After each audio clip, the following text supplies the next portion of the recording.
Bismillahirrahmanirrahim. Assalamualaikum warahmatullahi wabarakatuh.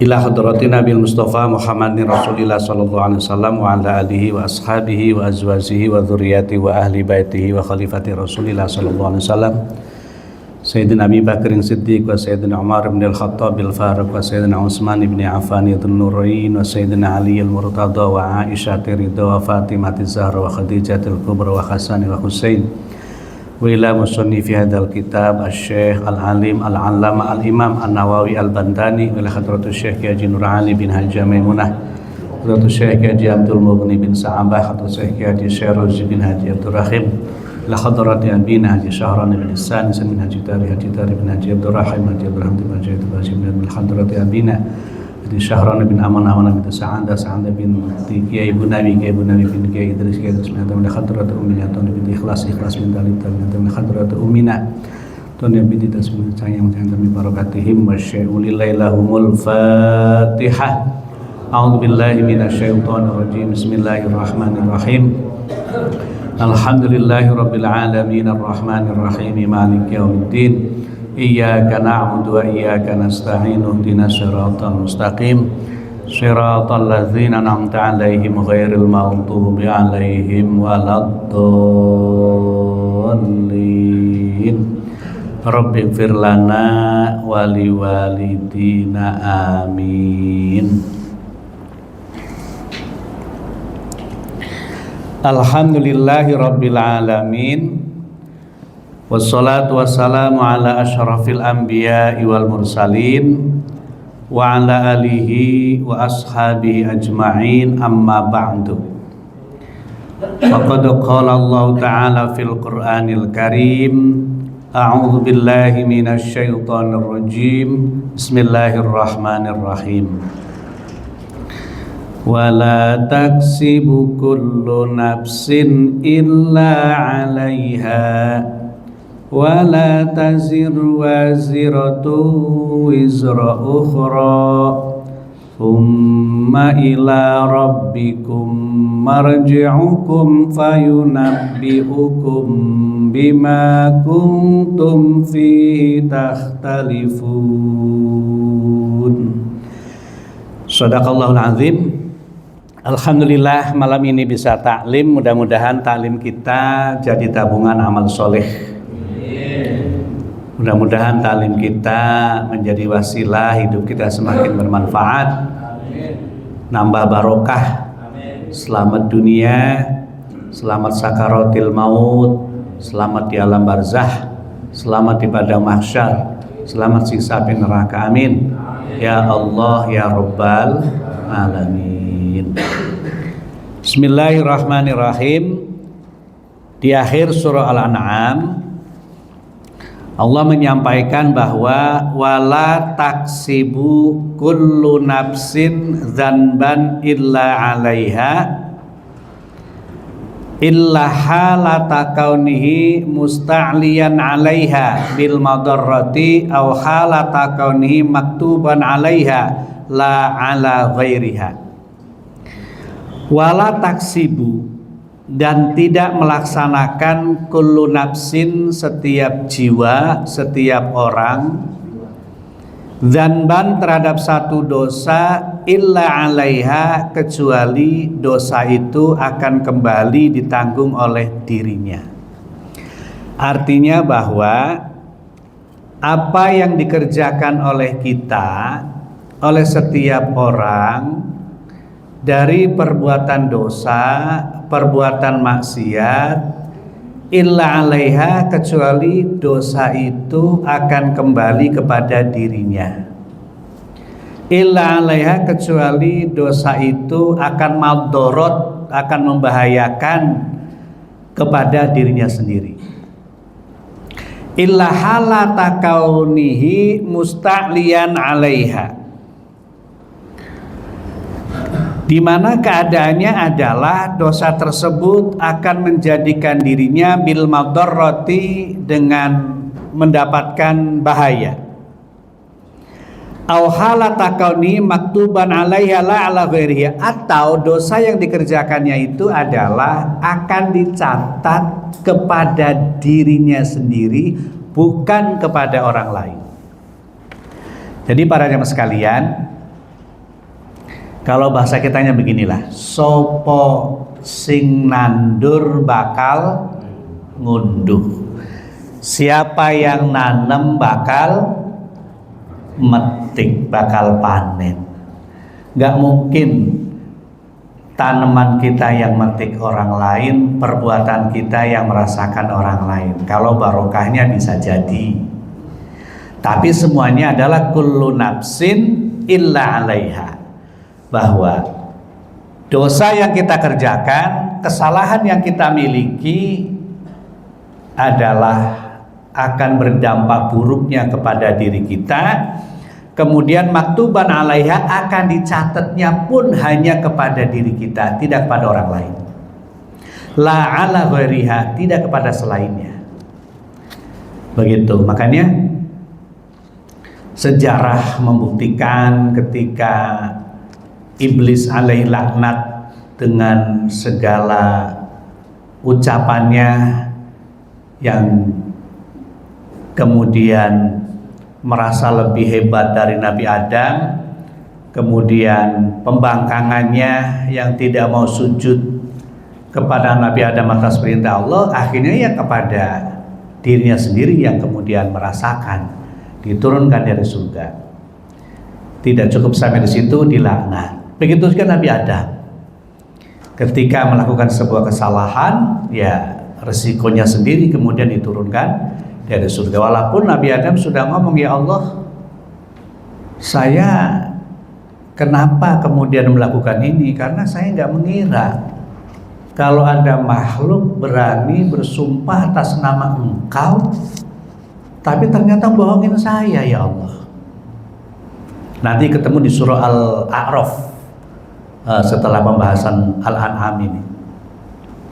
Makanya Nabi Adam itu begitu kesalahannya dipikul oleh dirinya sendiri, tetapi Allah pun punya pertimbangan. Ternyata apa yang dilakukan oleh Nabi Adam itu atas husnudzonnya Nabi Adam, bahwa Nabi Adam punya prediksi, nggak mungkinlah ada makhluk yang berani membawa Allah, mengatasnamakan Allah untuk kebohongan. Akhirnya dipertimbangkan oleh Allah, Nabi Adam turun ke bumi, disangonin lah, kalau bahasa Gus Bahama disangonin, dikasih bekal oleh Allah. Rabbana ya Rabbana zalamna anfusana wa illam taghfir lana hamna lanakunanna minal khasirin. Itu kan kalimat yang Allah berikan pada Nabi Adam, yang kemudian Nabi Adam baca sebagai bentuk pengakuan atas dosa yang sudah dikerjakannya, yang pada akhirnya kemudian Nabi Adam pun dipertemukan dengan Siti Hawa dan diampuni oleh Allah Subhanahu wa taala. Artinya begini, bahwa yang dikerjakan oleh Nabi Adam ya konsekuensinya sendiri. Nah, kita pun sama. Wala taksibu kullu nafsin illa 'alaiha, ketika kita melakukan satu kesalahan, maka illa 'alaiha akan kembalinya kepada kita, bukan kepada orang lain. Gitu. Semuanya akan kembali kepada kita. Sehingga kalau kita merujuk bahwa dosalah, kesalahanlah yang menyebabkan kita itu sengsara, menyebabkan kita itu hidupnya susah. Karena sebagaimana tadi sejarah Nabi Adam dulu di surga kan enak, di surga kan nyaman, di surga segalanya ada. Begitu punya salah, diturunkan ke dunia, enak gak di dunia? Gak ada yang enak. Di dunia tuh gak ada yang enak. Menurut tafsir Munir pada surah ad-duha itu al-batatan, sama sekali nggak ada enaknya. Kalaupun ada enaknya sedikit. Nah, kita lihat gambaran Rasulullah aja ketika lahir ke dunia dalam kondisi yatim. Enak gak yatim? Nggak enak. Begitu sudah paham siapa emaknya, siapa ibunya, tamyiz, umur 6 tahun, namanya tamyiz. Secara psikologis sudah mateng kejiwaannya. Emaknya meninggal dunia. Oke deh, disayang sama kakeknya, senang-senang umur 6 sampai 8 tahun, kakeknya meninggal dunia. Enak gak kira-kira begitu? Enggak enak banget. Kemudian diasuh oleh pamannya meninggal dunia lagi. Senang sedikit ikut dengan Sayyidatuna Khadijah, ada yang bela dari dalam, meninggal dunia lagi Khadijahnya. Oke, ada keinginan mendapatkan suaka dari kota sebelah, kampung sebelah, Saqifah Bani Sa'idah, di orang Taif situ. Ternyata sampai sana dilempari dengan batu. Luar biasa. Kemudian dihibur oleh Allah dengan peristiwa Isra Mi'raj pada tanggal 27 Rajab. Cuman semalam doang. Setelah Isra Mi'raj kira-kira gimana? Nambah parah nggak orang-orang kafirnya? Nambah luar biasa. Saking parahnya akhirnya suruh hijrah ke Madinah. Kayak apa perjalanan hijrah ke Madinah? Sempat jantungnya luar biasa. Dikepung rumahnya oleh seluruh orang-orang kafir Quraisy. Nabi Muhammad ada di dalam. Kayak apa kalau sampai udah dikepung begitu? Kira-kira bisa bangun gak Pak? Udah dikepung begitu mau dibunuh, kira-kira bisa tidur gak Pak? Gak bisa. وَجَعَلْنَا مِنْ بَيْنِ أَيْدِيهِمْ سَدًّا وَمِنْ خَلْفِهِمْ سَدًّا فَأَغْشَيْنَاهُمْ فَهُمْ لَا يُبْصِرُونَ. Dilemparkan itu apa tuh? Pasir. Orang pada lihat Nabi Muhammad bisa keluar jalan ke Gua Thur, dikejar oleh mereka. Kayak apa semua jantungnya. Ketemu di Gua Thur, Nabi Muhammad ada di dalam dengan Sayyidina Abu Bakar As-Siddiq. Sempat jantung luar biasa, di atasnya orang-orang kafir sudah siap untuk membunuh. Allah lindungi dengan macam-macam. Kemudian sampai di Madinah, barulah disambut senang. Apa setelah senang seterusnya senang? Tidak. Menghadapi pribumi yang merasa cemburu lah. Gua akan pribumi, lupa pendatang, macam-macam lah itu kan. Dengan Abdullah bin Sabah dan lain-lain orang-orang munafik, terjadi peperangan demi peperangan. Baru kemudian ketika Fathu Mekah, sebelumnya turun surah An-Nasr, idza jaa nasrullahi wal fath, baru senang mendapatkan kemenangan. Ternyata turun surah itu adalah surah memberi informasi Nabi Muhammad sebentar lagi mau meninggal dunia. Dalam tafsir hanya 50 hari setelah turunnya surah An-Nasr tadi meninggal dunia. Pertanyaan saya, kapan senangnya? Kapan senangnya? Gak ada. Gitu. Jadi kembali lagi, di dunianya perjuangan, di dunia ya pengorbanan, di dunia yang menebus dosa lah dalam tanda kutip ya. Dulu Nabi Adam kan sedang, makanya bagaimana ketika orang hidup di dunia ya berupaya sekuat tenaga untuk menghindari dosa-dosa itu, ya kan, dengan istighfar dan lain-lain, ya agar kita berkurang beban-bebannya. Karena yang bikin beban, yang bikin masalah adalah dosa. Dan dosa itu adalah akan kembalinya kepada dirinya sendiri, la ala ghairiha, tidak pada orang lain.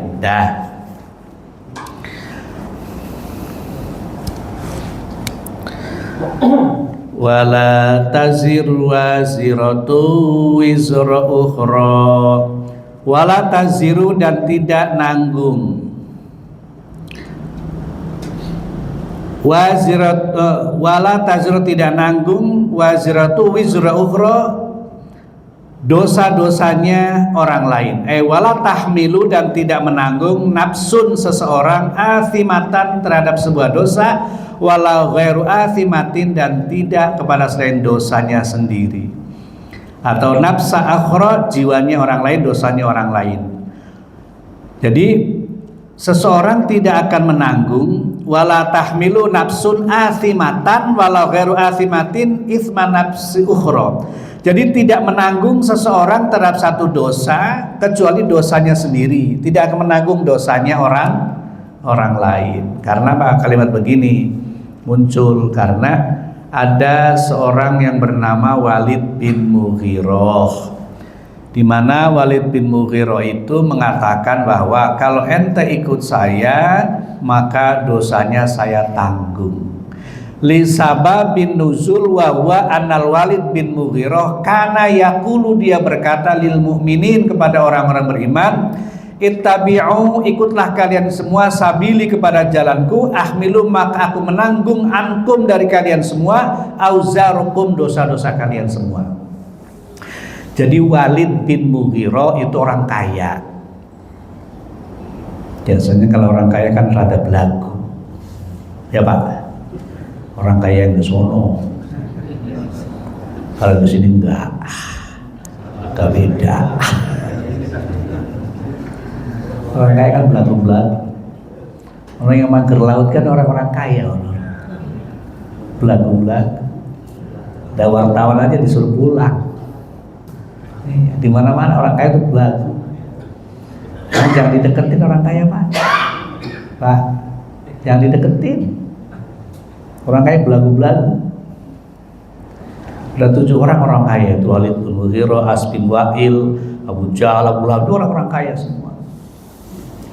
Kata Walid bin Mughirah, kalau kamu ikut aku, dosanya aku tanggung. Gitu. Dosa yang tanggung. Contoh lagi Abu Lahab. Begitu Allah mengatakan tabbat yada abi lahabi wa tabba, celaka Abu Lahab. Dan kedua tangan Abu Lahab benar-benar celaka. Apa kata dia? Kalau memang benar apa yang dikatakan oleh keponakanku Muhammad bahwa aku celaka, gampang, duitku banyak. Tuh, orang yang duitnya banyak berarti orang belagu. Orang sono, orang Batul Mukhlisin enggak. Siapa ya? Iya, enggak belagu maksudnya. Jadi Walid bin Mughirah itu bapaknya Khalid bin Walid, kan orang keren, ya kan? Khalid bin Walid kan dulu kan gak Islam juga kayak bapaknya, tapi kemudian dapat hidayah masuk Islam. Summa ila rabbikum marji'ukum fayunabbi'ukum bima kuntum fi tahtalifun. Summa ila rabbikum, kemudian kepada Tuhanmu, ai ila maliki umurikum, yakni kepada zat yang merajai masalah kalian semua, perkara kalian semua, marji'ukum ay ruju'ukum, tempat kembalinya kalian semua, yaumal qiyamati, pada hari kiamat. Jadi pada hari kiamat semuanya akan dikembalikan kepada Allah. Nah, bagi orang beriman itu punya harapan panjang. Orang beriman itu kelebihannya punya harapan panjang. Kalau hari ini belum tercapai harapan, doa, keinginan kita, maka kita masih berharap nanti. Masih berharap nanti. Karena semuanya adalah akan dikembalikan pada Allah. Andaikan kemudian kita dizolimi oleh orang, begitu berurusan dengan polisi, ya. Begitu berurusan dengan jaksa, ya.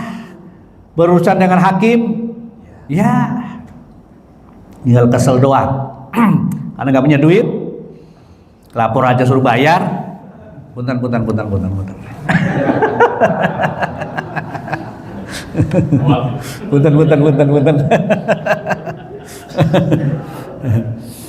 Kita punya harapan panjang, punya harapan nanti. Nggak apa-apa sekarang, nggak apa-apa besok, tapi nanti.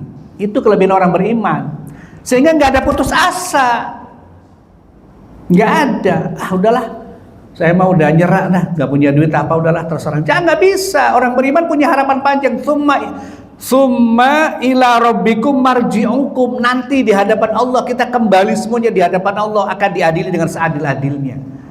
Jadi kalau kemudian kita barangkali pupus harapan di hadapan guru kita, di hadapan pimpinan kita, di hadapan kawan kita, di hadapan pejabat kita, tapi orang beriman tidak boleh putus harapan, karena semuanya akan diadili di hadapan Allah dengan seadil-adilnya. Itu dengan seadil-adilnya, dengan seadil-adilnya.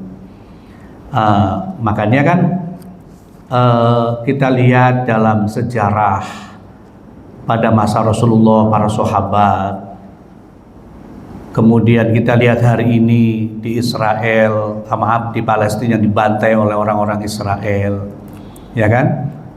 Karena kenapa mereka kemudian berani hanya sekedar bermodalkan batu? Karena mereka punya harapannya panjang, harapannya luas. Itu kelebihan orang beriman. Itu Pak.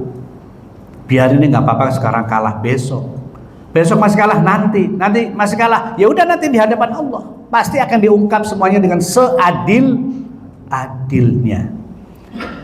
Kalau dalam Riyadhus Shalihin itu jangankan sampai kepada darah dan nyawa. Kambing yang menanduk kambing lain saja itu akan dikisos di hadapan Allah. Sapi yang menyeruduk sapi yang lain aja akan dikisos di hadapan Allah. Itu. Jadi kita jangan pernah putus asa, karena kita masih punya pengadilan yang seadil-adilnya, yaitu Allah Subhanahu wa Ta'ala. Itu penting Pak, biar kita nggak putus asa. Karena banyak sekali orang yang kemudian kecewa dengan keadaan, misalnya akhirnya dia sendiri mengakhiri hidupnya. Kenapa? Karena tadi putus asa. Orang beriman kan nggak boleh putus asa. Kenapa? Karena punya harapannya panjang jauh. Itu kelebihan orang beriman. Sehingga kalau kemudian mereka dibantai habis-habisan, tapi tetap aja dengan ide gilanya Donald Trump mau merelokasi warga Gaza itu kan luar biasa, sama dengan ngusir kan, diusir kemana-mana, tapi tetap aja mereka nggak mau. Darah tumpah pun mereka tetap. Kenapa? Karena punya harapan panjang. Nah kita pun sama, tidak boleh kita putus asa keadaan apapun yang terjadi pada diri kita, karena summa ila rabbikum marji'ukum, besok semuanya akan sama-sama kembali di hadapan Allah, gitu. Fayunabbi'ukum bima kuntum fihi tahtalifun. Fayunabbi'ukum kemudian akan diceritakan kembali, akan diungkap kembali, akan diputar kembali video kita. Fayunabbi'ukum itu bima kuntum fihi tahtalifun, di mana masing-masing menganggap lebih bagus, masing-masing menganggap benar, masing-masing menganggap paling lebih daripada yang lain. Nanti akan dihukumnya di sana. Jadi yunabbi'ukum itu begini. Kalau dalam surah Yasin kan, al-yawma nakhtimu ala afwahihim wa tukallimuna aydihim wa tashhadu arjuluhum bima kanu yaksibun. Mulut dikunci, tangan ngomong, kaki ngomong, bumi ngomong. Ya udah, wa yunabbi'ukum diceritakan semua, nggak ada yang ditutupin, nggak ada, diceritakan semua. Yunabbi'ukum itu ceritakan semua.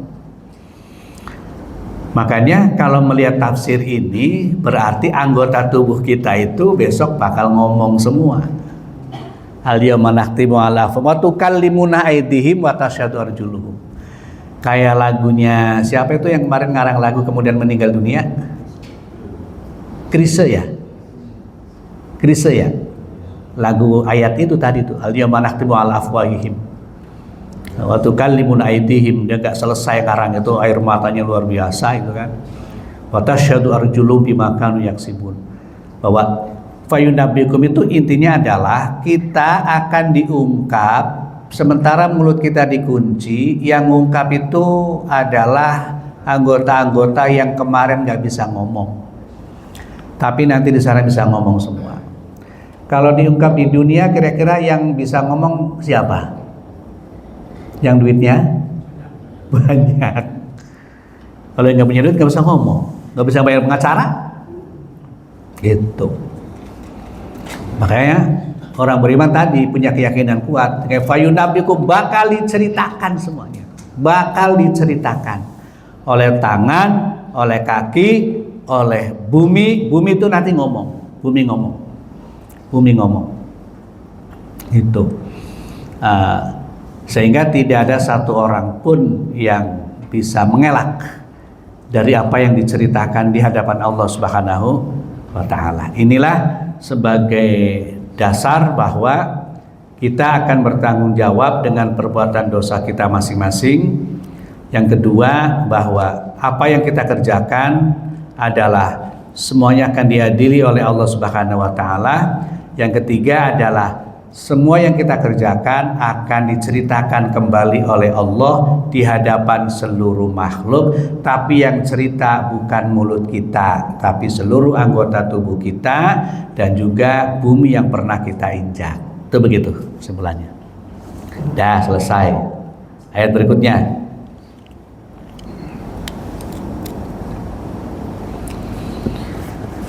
Wa huwallazi ja'alakum khalaifal ardi wa rafa'a ba'dukum fawqa ba'din darajat liyabluwakum fima atakum inna rabbaka sari'ul iqab wa innahu laghafurur rahim. Wa huwa Allah alladzi ja'alakum, yang telah menjadikan sapa Allah kum pada kalian semua khalaifal ardi, yaitu khalifah di bumi, atau khalifah itu pengelola bumi, menjaga bumi. Ja'alakum, Allah menjadikan kalian semua, yakhlufu ba'dukum ba'da, menggantikan sebagian kalian semua fil ardi, di bumi. Jadi gini, kita jangan sampai kemudian karena kecewa kemudian mutungin. Mutungin bahasa Indonesianya apa sih, Pak? Ngambek. Bahasa mutungin, Pak Yusuf ada nggak orang Betawi bahasa musuh mutungin? Nggak ada. Biarin deh, saya nggak mau lagi, gitu kan? Lah pun sampean nggak mau, Pak, yang lain ada. Tafsirannya adalah ja'alakum yakhlufu ba'dukum ba'da, Allah akan menjadikan kalian, menggantikan sebagian kalian yang lain. Saya balik pemahamannya, kalian gak mau pun ada lagi gantinya. Gak usah baperan. Gitu. Kalian gak mau pun gak apa-apa, ada yang ganti. Biarin deh, kalau gak ada saya pengen tahu deh kayak apa. Ada gak yang hubungin Ustaz? Padahal Lino yang hubungin saya. Ada yang gantiin. Jadi nggak bisa kita kemudian ogoan tuh apa ya? Apa komandan kalau ogoan itu? Ogoan, jadi baperan gitu kan? Biarin deh, nggak ada saya pengen tahu kayak apa. Ada gantinya, nggak ada sampean juga. Yakhlufu ba'dukum ba'don, akan digantikan oleh yang lain. Saya ingat banget dulu saya ngaji penjelasan Ustadz. Begini beliau ngomongnya, dia orang Harokah, kawan kata beliau, kereta ini akan tetap berjalan. Andaikan kau nggak naik ke dalam gerbong kereta ini pun, kereta ini tetap akan berjalan dan akan sampai di stasiun. Terserah antum, apakah antum mau masuk ke dalam gerbong ini atau tidak. Begitu. Biarin, pengen tahu kayak apa biar tembuk lisin kalau nggak ada saya. Lah tetap jalan. Iya. Yakhlufu ba'dukum ba'do, itu tafsirnya sama gitu. Jadi nggak bisa kemudian apa ya bahasanya, Allah hanya akan menjadikan satu kelompok, satu orang, enggak, akan terus menggantikan dengan yang lain, terus menerus begitu. Makanya kita berada dalam gerbong itu. Gerbong itu akan tetap jalan sampai di stasiun. Ayo kita masuk ke dalamnya, terserah mau, yang penting ada di dalam begitu. Yang kedua, pemahaman keduanya adalah kalau hari ini kita sebelah kanan mana kanan? No, ya. Besok belum tentu Bapak sebelah kanan. Coba difoto besok, disetel. Ya kan? Tempat Bapak akan digantikan oleh orang lain. Bisa jadi sebelah kiri, ya kan Pak? Bulan kemarin Pak Ketua nggak di sini, saya dilihat duduknya nih. Sebelah sono kan, di tengah. Sekarang ganti, yang tengah ada yang gantiin. Nggak bisa, besok nggak boleh, harus saya gantiin, nggak bisa. Tetap tempat itu akan digantikan oleh orang lain. Gitu filosofinya. Yakhlufu ba'dukum ba'do fil ardi, di bumi ini akan terus menerus. Itu yang kedua. Yang ketiga begini Pak, Ketua Masjid tahun 2005 seingat saya Pak Agus ya, Pak Agus yang di Sosro, Agus Latif yang di Sosro, ya kan? 2005 waktu saya habis pertama kali masuk Baitul Mukhlisin, ya kan, Pak Agus Latif, ingat banget. Apa kemudian sekarang masih Pak Agus Latif? Tidak. Ketika 2005 presidennya siapa kira-kira? Pak SBY ya? Benar nggak? Iya. Sekarang apa masih Pak SBY? Tidak, terus akan berganti. Jadi nggak bisa. Pokoknya saya begini aja, nggak bisa. Yakhlufu ba'dukum ba'do, pasti akan ada pergantian. Dan kalau kemudian ngikutin sunatullah, ya semuanya akan tergantikan oleh yang lain. Oke, terakhir saya hidup di Kaplingan itu kan dari tahun 2000, berarti udah 24 tahun, ya kan. Pertama kali saya datang, saya masih bujangan. Dulu saya lihat udah pada nggak ada, udah innalillahi wa inna ilaihi rajiun, bener. Sekarang saya dipanggilnya Pak, dulu kan bukan Pak, Mas. Iya, sekarang Pak D. Ponakan saya manggil saya Mbah. Ponakan saya manggil saya Mbah gitu kan, karena ponakan saya udah punya anak lagi kan. Benar, nggak bisa kita menolak dengan sunatullah. Yakhlufu ba'dukum ba'do. Makanya hari ini jadi apa kita, ya manfaatkan untuk mendekatkan diri pada Allah Subhanahu wa ta'ala. Dah, itu filosofi dari kalimat yakhlufu ba'dukum ba'do. Kemudian berikutnya, wa rafa'a ba'dukum fawqa ba'din darajat. Wa rafa'a wan luhuraken sapa Gusti Allah ba'dukum ing sebagian sira kabeh fi syarafi ing dalam kemuliaan wa rizki dan rizki, fawqa ba'din ing dhuwure sebagian darajatin kelawan pira-pira derajat. Begini maksudnya.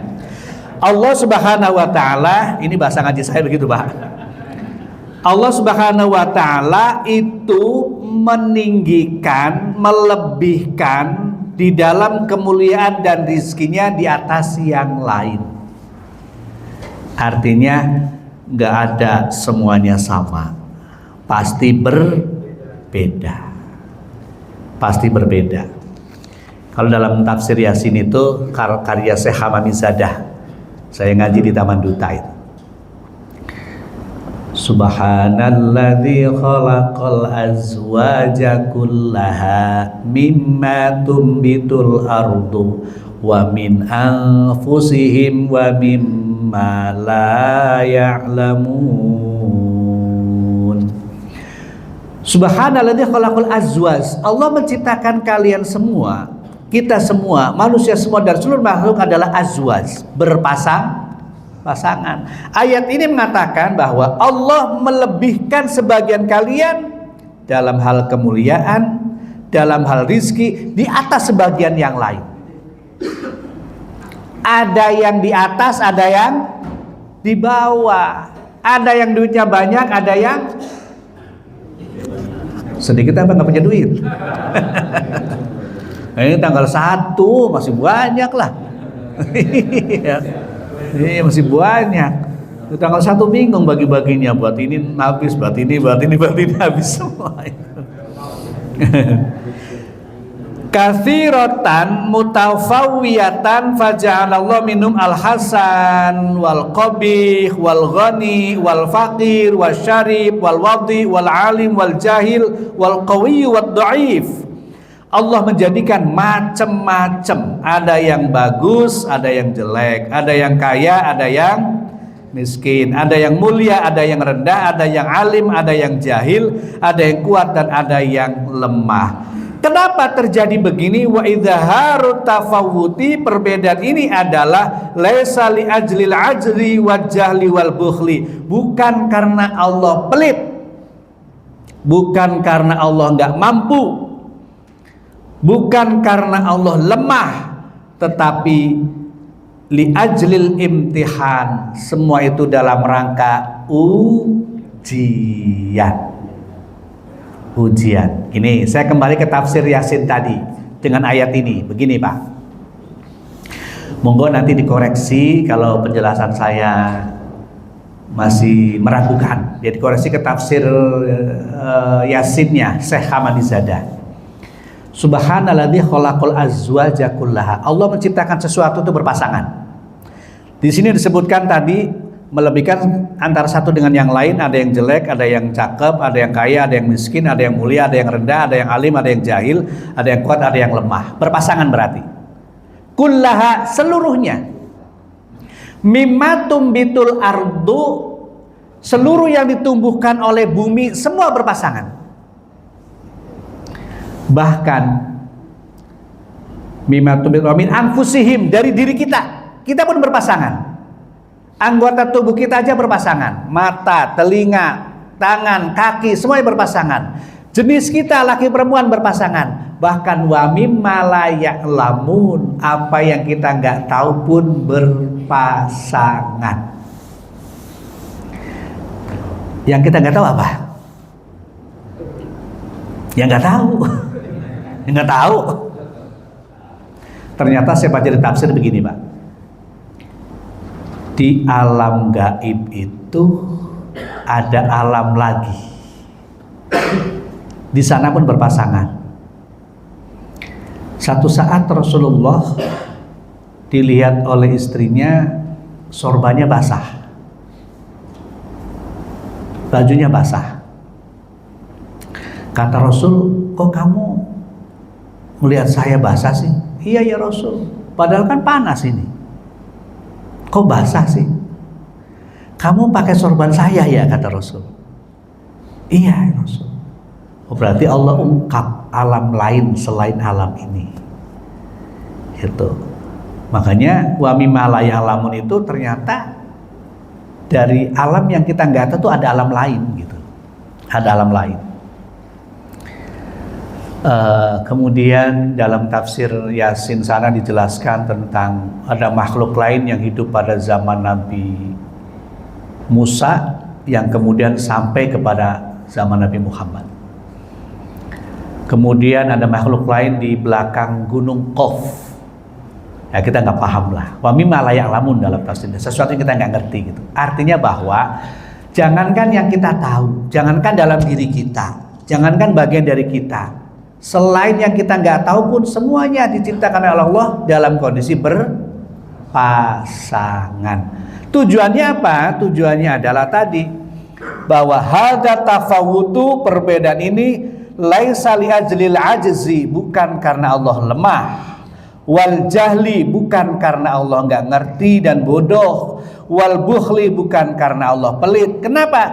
Fa innahu ta'ala munazzahun an dzalik, karena Allah maha suci dari kebodohan, maha suci dari kelemahan, maha suci dari kepelitan. Wa inna ma huwa, adanya perbedaan-perbedaan dan pasangan ini adalah li ajlil imtihan, untuk ujian.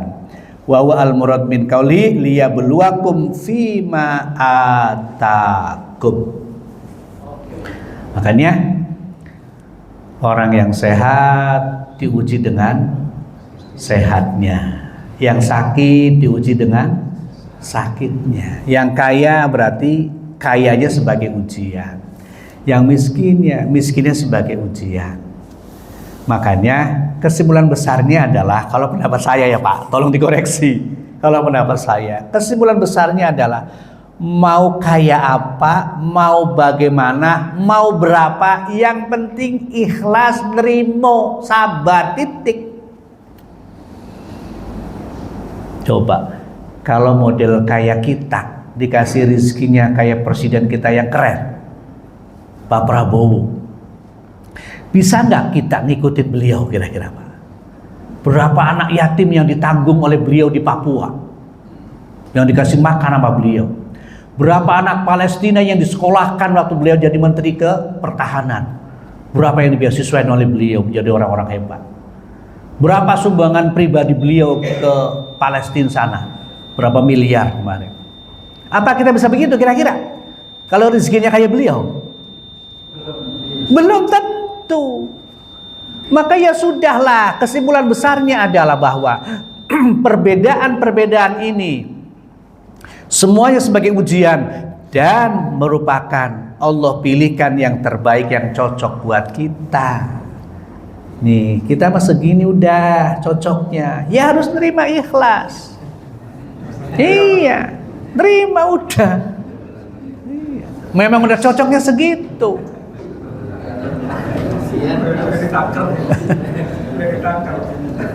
Coba deh kalau rezeki kita kayak beliau itu. Anak yatim di Papua berapa ribu yang ditanggung makannya. Kayak ini program makan gratis, kayak apa pahalanya? Ya kan? Orang pada senang, biasa makan cuman sehari sekali, kemudian makan bisa 2 kali. Saya belum kebagian, sekolah saya belum. Tapi udah didata, udah dapat saya 1.200. Yang kedua, berapa yang dibeasiswakan, gitu kan? Berapa sumbangan pribadinya? Mungkin kalau kita duitnya kayak beliau, belum tentu sedekahnya kayak beliau. Begitu. Ya udah, nggak usah lihat-lihat yang begitu-begitu ya Pak. Iya. Syukuri apa? Ikhlas dengan apa yang kita terima udah. Yuk sekarang saya main tebak-tebakan. Boleh tebak-tebakan? Oke. Misal saya karyawannya Pak Anto, Pak Dalino karyawannya Pak Anto, saya dapat bonus 10 juta. Senang gak kira-kira? Wow, sewenang, bukan senang, sewenang. Iya, sewenang. Tiba-tiba saya dengar Pak Dalino ngomong, Pak Iwan dapat bonus. Iya, alhamdulillah dapat. Saya alhamdulillah 10 juta. Saya enggak 10 juta, 20 juta saya. Bagaimana perasaan saya? Syukurnya hilang. Kok Pak Anto nggak adil sih? Kok saya cuma 10 juta? Padahal tadi senang banget itu. Gara-gara apa? Ngelihat orang lain. Udah nggak usah ngelihat orang lain, terima aja, syukurin, alhamdulillah. Bisa begitu? Bisa? Yang benar. Allah.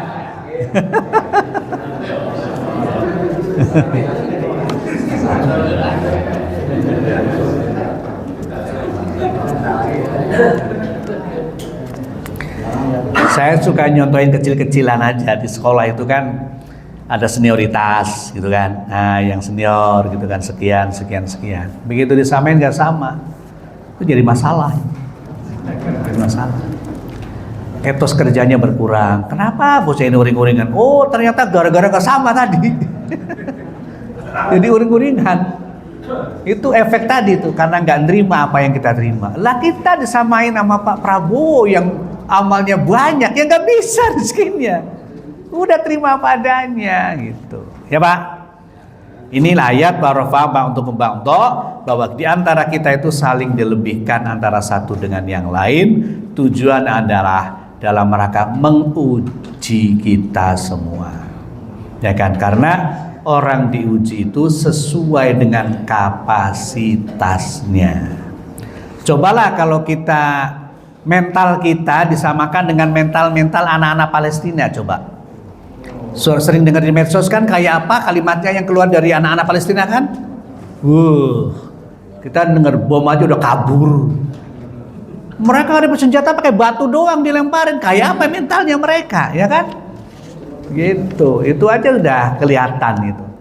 Artinya bahwa ayat ini memastikan wa rafa ba'dukum fawqa ba'din darajat. Allah melebihkan di antara kalian, sebagian kalian semua di atas sebagian yang lain dengan beberapa derajat. Tujuannya adalah liyabluwakum fima atakum, untuk menguji kalian semua dari apa yang Allah berikan pada kalian semua. Ini Allah sampaikan.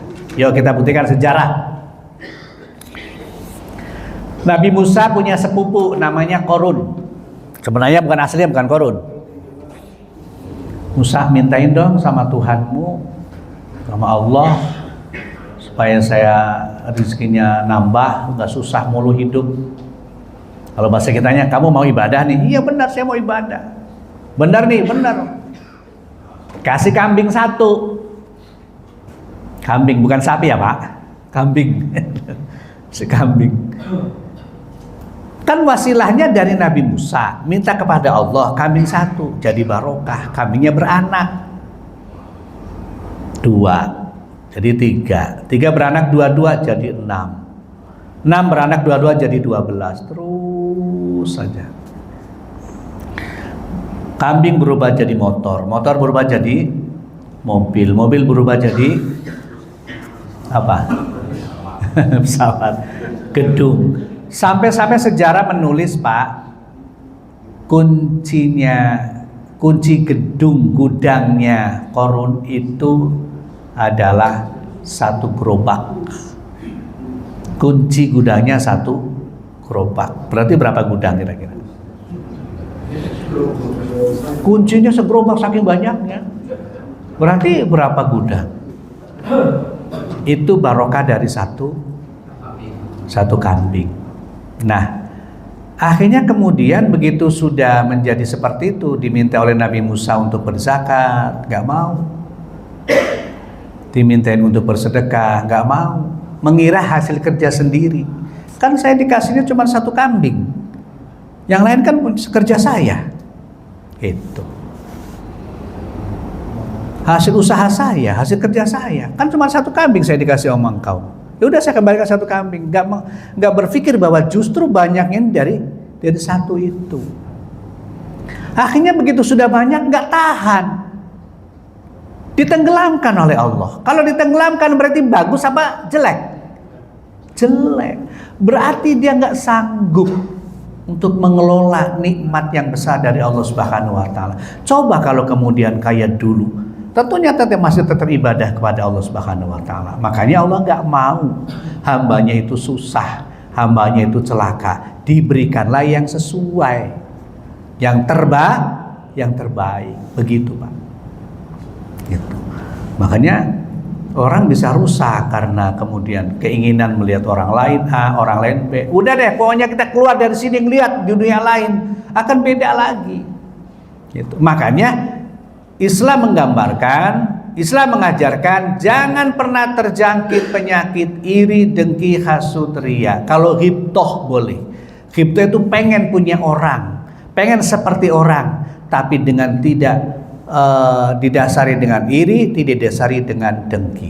Bahkan Tafsir Munir ngajarin, andaikan satu saat kita datang ke rumahnya orang bertamu, kemudian rumahnya keren, rumahnya bagus, kita pengen doain itu yang punya rumah itu, doain. Yang punya rumah itu doain, kemudian doa mudah-mudahan ya Allah aku kasih mas seperti dia, gitu kan. Itu silahkan, nggak dilarang, diperbolehkan. Itu. Karena apa? Karena tidak didasari iri, dengki dan seterusnya. Seperti itu, nggak apa-apa. Bahkan ada teori dari teman-teman ya, para pengusaha itu suka ngomong bahwa kalau kita pengen punya motor ya doain semua orang yang punya motor. Kalau kita pengen punya mobil ya doain semua orang yang punya mobil. Kalau kita pengen jadi kiai ya doain anak-anak orang supaya jadi kiai. Sampai seperti itu, artinya dengan berbuat baik kepada orang lain, mendoakan kepada orang lain, maka akan kembali kepada diri kita, bukan dengan iri, dengki, hasud, dan riya. Itu seperti itu. Sehingga kita tidak terjebak kepada keinginan di luar kemampuan kita. Itu Pak. Misalnya kita dikasih satu, teman kita satu, ya kan, selesai masalah. Tapi begitu kita satu, teman kita dua, itu ada masalah. Kalau hati kita nggak ikhlas, kalau hati kita nerima, tapi kalau kemudian mudah-mudahan ya Allah saya bisa kayak dia, itu nggak masalah. Tapi kan kalau nggak didasari karena ketundukan, kepasrahan dan meyakini itu anugerah Allah, timbulnya dengki sama dia. Begitu dengki, ya udah rusak semuanya, amalnya tuh rusak semuanya, rusak semuanya. Makanya penyakit batin, penyakit hati itu adalah sebuah kotoran yang paling berat. Kalau hadas najis, kotoran itu masih paling bawah, dosa dan maksiat paling menengah, yang paling atas adalah hasud, iri, dengki, ujub, riya, sum'ah. Ini yang akan menghancurkan segalanya. Kembali ke pembahasan awal. Kalau Nabi Adam turun dari surga karena dosa, tapi kemudian Allah kasih semacam pertimbangan karena dibodohi, karena ditipu oleh iblis. Tapi iblis melakukan dosa bukan karena itu, tapi karena takabur, karena sombong, karena hasud, karena iri. Makanya boro-boro disangonin, malah dilaknat oleh Allah Subhanahu wa ta'ala. Akhirnya bagaimana iblis? Ya akhirnya nanti abad dan abidin di dalam neraka. Akhirnya nggak bagus. Korun bagaimana akhirnya? Ya nggak bagus. Kenapa? Karena nggak nerima apa yang diberikan. Pengennya lebih tapi dia nggak mampu gitu. Pengen lebih akhirnya dia nggak mampu. Makanya ya jangan pernah kemudian kita pengen seperti orang lain tapi kemudian dengan cara-cara yang tidak baik. Demikian jelasan dari surah Al-An'am yang terakhir. Ada pertanyaan? Cukup. Al-Fatihah. Bismillahirrahmanirrahim. Alhamdulillahirabbil alamin arrahmanir rahim maliki yaumiddin. Iyyaka na'budu wa iyyaka nasta'in. Ihdinas siratal mustaqim. Shiratal ladzina an'amta 'alaihim ghairil maghdubi 'alaihim waladdallin. Allahumma shalli 'ala sayyidina Muhammad. Subhanaka la ilma lana illa ma 'allamtana innaka antal alimul hakim. Allahumma faqihna fid din wa aftah 'alaina futuhal 'arifin.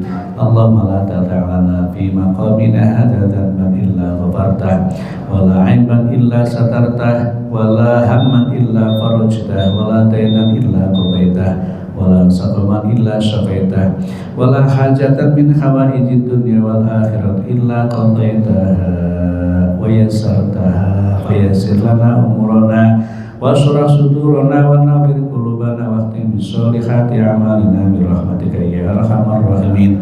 Walhamdulillahi rabbil alamin. Assalamualaikum warahmatullahi wabarakatuh.